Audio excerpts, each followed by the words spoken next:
आज की इस वीडियो में हम लोग देखने वाले हैं क्लास 10th के हिंदी श्रम विभाजन जाति प्रथा। ये पहला चैप्टर है। कल हमने इसमें लेखक के परिचय के बारे में देखा था और लेखक का क्या विचार है श्रम विभाजन जाति प्रथा को लेकर, उनको हमने देखा था। जब आप उस वीडियो को देखेंगे तो इनके सारे ऑब्जेक्टिव आप अपने से ही बना लेंगे, आपको याद करने का कोई ज़रूरत होगा नहीं। तो इसका जो पहला क्वेश्चन है, श्रम विभाजन जाति प्रथा के लेखक कौन है, तो इनके जो लेखक हैं बाबा साहेब भीमराव अंबेडकर हैं। ऑप्शन ए इसका सही है। तो ये जो श्रम विभाजन जाति प्रथा है, मैंने बताया था कि ये जो है ये निबंध है जो हम लोग पढ़ने वाले हैं, और इस निबंध को हिंदी में, ये चूँकि इंग्लिश में था तो इसको हिंदी में रूपांतरित किसने किया था? ललाई सिंह यादव ने। तो ये भी आप आगे चल के आपको पूछा जाएगा।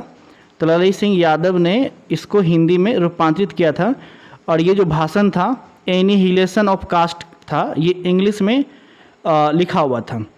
आगे देखते हैं, डॉक्टर अंबेडकर के पिता का नाम क्या था? तो इनके माता और पिता के बारे में भी मैंने बताया था उस वीडियो में। तो इसके माता का नाम था इसके पिता का नाम था रामजी सकपाल। तो यहाँ पे पिता का नाम पूछा है, तो पिता का नाम क्या था? रामजी सकपाल। ऑप्शन बी इसका सही है। आधुनिक सब समाज कार्यकुशलता के लिए किसे आवश्यक मानता है? तो जो आधुनिक हमारा सब समाज है, अगर कार्यकुशलता के लिए आवश्यक मानना है तो किसे मानना है? श्रम का विभाजन को मानना है। किसका? श्रम विभाजन को। जाति के विभाजन पे हम कार्यकुशलता को नहीं ला सकते हैं, उसके लिए लाना है तो क्या करना पड़ेगा? श्रम विभाजन। ऑप्शन ए इसका सही है। नेक्स्ट क्वेश्चन देखते हैं, जाति प्रथा भारत में बेरोजगारी का एक डैश कारण बनी हुई है। तो प्रत्यक्ष और प्रमुख ये दोनों कारण बना हुआ है। अगर जाति के अनुसार हम काम को बांट दें तो ये प्रत्यक्ष और प्रमुख कारण बनेगा। ऑप्शन सी इसका सही है। अगला सवाल है, मूक नायक क्या है? तो जो मूक नायक है ये एक पत्रिका है। ऑप्शन बी इसका सही है। डॉक्टर भीमराव अंबेडकर की मृत्यु कब और कहाँ हुई? तो अगर आपने पहला वीडियो देखा है तो उनमें मैंने बताया था कि इसकी मृत्यु, जन्म, इन सब के बारे में चर्चा किया था। तो इनका जो मृत्यु हुआ था 1956 में दिल्ली में हुआ था। इनमें से कोई एक बात याद रखेंगे तो आपको इजीली बन जाएगा, क्योंकि हर में अलग अलग ऑप्शन है, बट इसमें क्लियर है कि 1956 दिल्ली। अगला सवाल देखते हैं, डॉक्टर अंबेडकर का जन्म कहाँ हुआ था? तो डॉक्टर भीमराव अंबेडकर का जन्म कब हुआ था? कहाँ पूछेगा तो मध्य प्रदेश, महू मध्य प्रदेश, लेकिन यहाँ पूछ रहा है कि कब हुआ था। तो इसका जो जन्म हुआ था 14 अप्रैल 1891 ईस्वी में। ऑप्शन डी इसका सही है। अंबेडकर की दृष्टि में भाईचारे का वास्तविक रूप कैसा होता है? तो कैसा होना चाहिए? पानी, दूध और पानी के मिश्रण की तरह। जैसे दूध और पानी को मिला दो तो दोनों में कोई अंतर नहीं होगा, इसी तरह से भाईचारा का जो वास्तविक रूप होना चाहिए, कैसा होना चाहिए? दूध और पानी के मिश्रण की तरह। भारतीय संविधान के निर्माता के निर्माण में महत्वपूर्ण भूमिका किसकी है? तो जैसा कि हमने चर्चा किया था कि भारत का जो संविधान है, इनको बनाने में कितना साल लगा था? 2 साल 11 महीना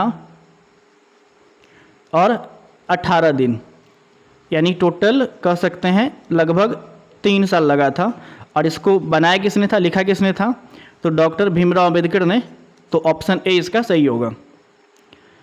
अगला सवाल है, सभ्य समाज की आवश्यकता है।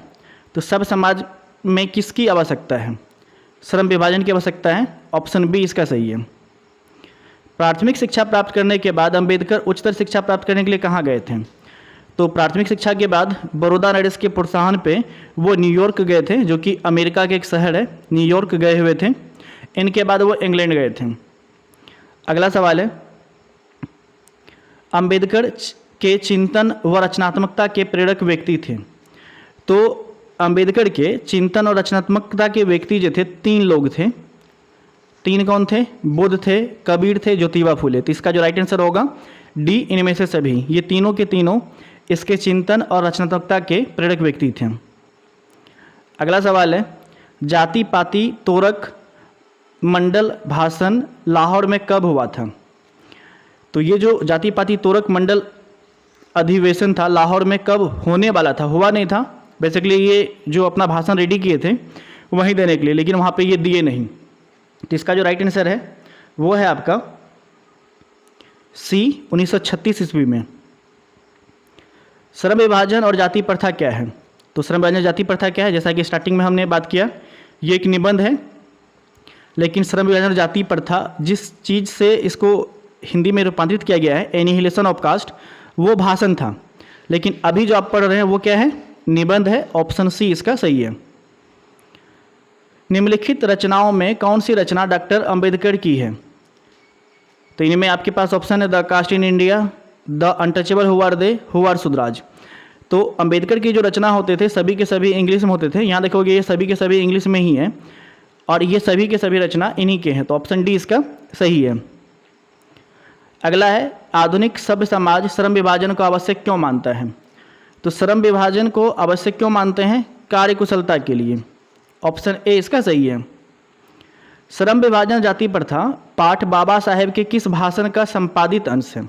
जैसा कि मैंने ऊपर में ही चर्चा किया था कि श्रम विभाजन जाति प्रथा जो ये कि एक भाषण का जो है संपादित अंश है, जो हम लोग यहाँ पढ़ रहे हैं किसमें, निबंध में। और वो भाषण अंग्रेजी था, उसको हिंदी में लिखने वाले कौन थे, अनुवाद करने वाले कौन थे, ललई सिंह यादव थे। और वो भाषण कौन सा था? तो वो भाषण था annihilation of caste. Option C इसका सही है। अगला है, अंबेडकर के भाषण एनिहिलेशन ऑफ कास्ट को किसने हिंदी में रूपांतरण किया? तभी ऊपर में ही मैंने बताया किसने रूपांतरण किया है, तो ललई सिंह यादव ने किया है। ऑप्शन ए इसका सही है। अगला सवाल देखते हैं, अंबेडकर का जन्म किस परिवार में हुआ? तो अंबेडकर का जो जन्म हुआ था वो एक दलित परिवार में हुआ था। ऑप्शन सी इसका सही है। अगर आप इस वीडियो को देख रहे हैं तो आप इसका पहला वाला पार्ट देखिए जिसमें हमने इसके पूरे नोट्स को एक्सप्लेन किया है। उनमें लेखक के परिचय के बारे में, कहानी के बारे में, हर चीज़ स्टेप बाय स्टेप मैंने एक्सप्लेन किया है। तो उनके हर एक लाइन को अगर आप देखेंगे तो ये सारे ऑब्जेक्टिव को ईजिली बन जाएंगे। तो पहले आप उनको देख लीजिएगा अगर आपने उस वीडियो को नहीं देखा है। चलिए आगे देखते हैं, लेखक को इस युग में कहाँ पर विडंबना दिखाई दिया?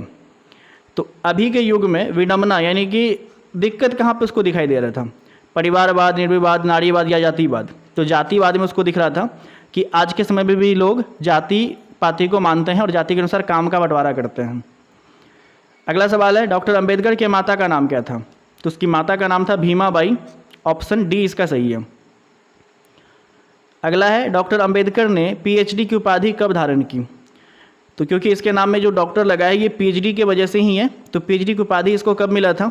तो क्वेश्चन नंबर जो 22 है इसका जो राइट आंसर है वो आपका 1916 में, यानी डॉक्टर अंबेडकर पीएचडी की उपाधि कब मिला था उसको? 1916 में। अगला है, लेखक की दृष्टि में, यहाँ दृष्टि होगा, लेखक की दृष्टि में विडंबना की बात क्या है? ऑप्शन है, जातिवाद के पोषक की कमी नहीं है, जातिवाद के पोषक नगण्य है, आर्थिक दृष्टि से जातिवाद उचित है, जातिवाद लोकतंत्र के विरुद्ध नहीं है। तो आज के समय में भी जातिवाद के पोषक की कमी नहीं है, इस बात की विडंबना है लेखक को। ऑप्शन ए इसका सही है। लेखक की दृष्टि में आदर्श समाज कैसा होना चाहिए? आपके सामने 4 ऑप्शन है। पहला है, जिसमें स्वतंत्रता, समता और भ्रातृत्व का भाव हो, जिसमें सभी धनी हो, जिसमें सभी पढ़े लिखे हो, जिसमें सभी स्वस्थ हो। तो आदर्श समाज कैसा होना चाहिए? जिसमें स्वतंत्रता हो, समता हो यानी बराबरी हो, और भ्रातृत्व हो यानी भाईचारा हो। तो ऑप्शन ए इसका सही है। अगला है, लेखक बेरोजगारी का प्रमुख और प्रत्यक्ष कारण किसे मानते हैं? तो किसको मानते हैं? जाति प्रथा को। जाति प्रथा बेरोजगारी का प्रमुख और प्रत्यक्ष कारण होता है। अगला सवाल है, the caste in India their mechanism किनकी रचना है? तो the caste in India their mechanism ये किनकी रचना है? तो डॉक्टर अंबेडकर की, यानी भीमराव अंबेडकर। ऑप्शन ए इसका सही है। आर्थिक पहलू से भी जाति प्रथा है, तो आर्थिक पहलू से जाति प्रथा क्या है ये बताना है आपको। हानिकारक है। ऑप्शन बी इसका सही है। डॉक्टर भीमराव अंबेडकर का जन्म कहाँ हुआ था? जैसा कि मैंने इसी वीडियो में बताया था, उसका जन्म कहाँ हुआ था? महू मध्य प्रदेश में। अगर सिर्फ आपसे राज्य पूछेगा तो मध्य प्रदेश, अब पूरा जगह यहाँ पे ऑप्शन दे ही दिया, तो महू मध्य प्रदेश में हुआ था। डॉक्टर अंबेडकर ने किस पत्रिका का संपादन किया था? तो यहाँ पे 4 ऑप्शन है आपके पास। उन्होंने किस पत्रिका का संपादन किया था? तो बहिष्कृत भारत का किया था। ऑप्शन सी इसका सही है। और इस वीडियो का सबसे लास्ट क्वेश्चन है, भारतीय संविधान के निर्माता के रूप में हम किन्हें जानते हैं? महात्मा गांधी, भीमराव अंबेडकर, पंडित जवाहरलाल नेहरू या सुभाष चंद्र बोस? तो भारत का जो संविधान किसने लिखा है, इसकी रचना किसने की है? वही भारत के संविधान की निर्माता है। और ये सवाल मैं आप लोगों के लिए छोड़ देता हूँ, तो आप इसका जो राइट आंसर है वो हमें कमेंट में लिखकर बताइएगा कि भारत के संविधान के निर्माता के रूप में हम किसे जानते हैं। तो इस वीडियो को अगर आपने यहाँ तक देखा है तो उम्मीद करते हैं वीडियो आपको पसंद आई होगी। अगर वीडियो पसंद है वीडियो को लाइक करिएगा, कमेंट कर फीडबैक दीजिएगा और चैनल पर पहली बार आए हैं तो चैनल को सब्सक्राइब कर लीजिएगा।